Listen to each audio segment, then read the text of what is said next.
Cette vidéo est sponsorisée par Albert Camus, l'homme qui nous a appris que la seule vraie question philosophique est le suicide, mais qui a choisi de laisser une Facel Vega répondre à sa place.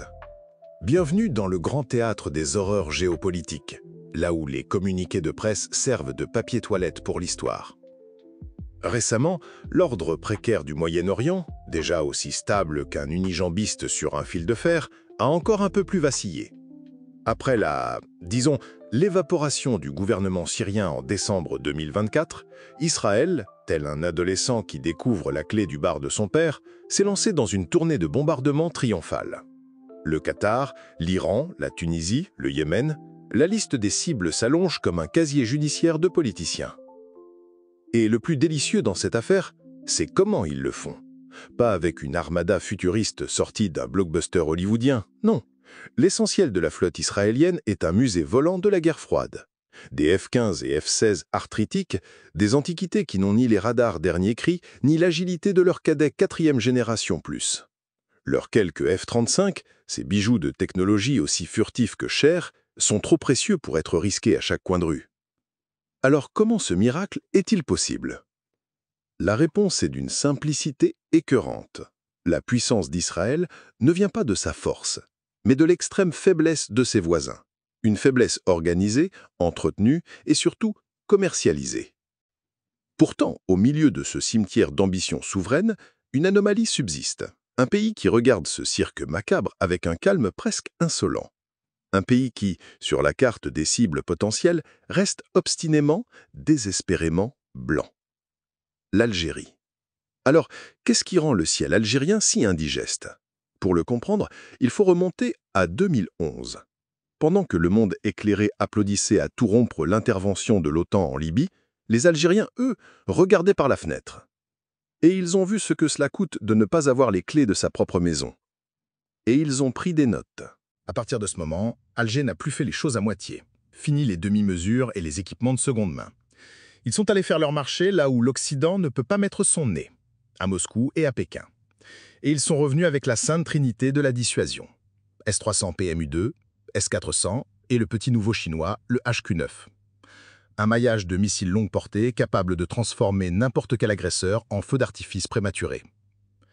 Et pour le combat aérien, plus de 70 Su-30MKA, ces prédateurs lourds et polyvalents récemment épaulés par les redoutables Su-35, des chasseurs de supériorité aérienne pure.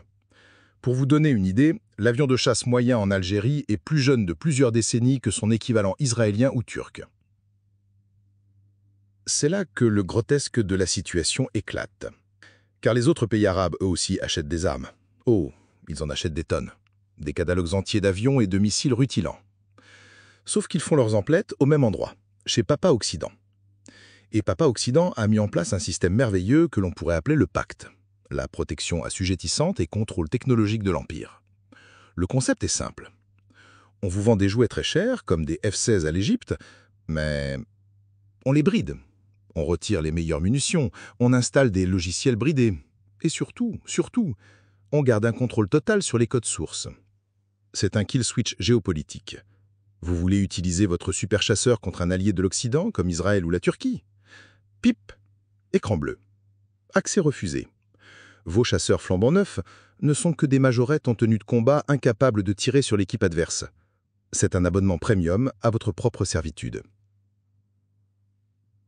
C'est pour cela que l'Arabie Saoudite, le Jordan ou l'Égypte, malgré leurs milliards dépensés, ont une souveraineté aérienne aussi solide qu'un château de cartes dans un ouragan.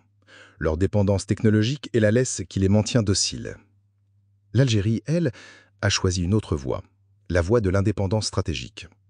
Elle a compris que la vraie sécurité ne se trouve pas dans les garanties d'une puissance étrangère, mais dans sa propre capacité à rendre une attaque impensable. Son réseau de défense n'est pas seulement un bouclier, c'est une déclaration politique.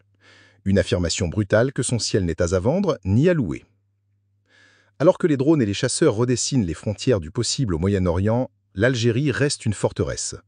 Non pas parce qu'elle est agressive, mais parce qu'elle a investi dans la seule chose qui garantisse la paix. La certitude pour l'ennemi d'une destruction mutuelle et assurée. L'Algérie n'a pas seulement acheté des missiles, elle a acheté le droit de dire « merde ». Si cette autopsie de la servitude moderne vous a plu, songez à financer nos prochains depeçages sur Patreon. Vous y trouverez les notes complètes, les sources et le script pour vos archives personnelles. Vous pourrez aussi voter pour les prochaines victimes à disséquer sur notre table d'analyse. Pour une discussion sans filtre, là où la bienséance est morte en même temps que nos illusions, rejoignez notre canal Telegram. Et en attendant le prochain effondrement, vous pouvez toujours cliquer sur le pouce levé. C'est le seul soulèvement qu'on vous autorise encore.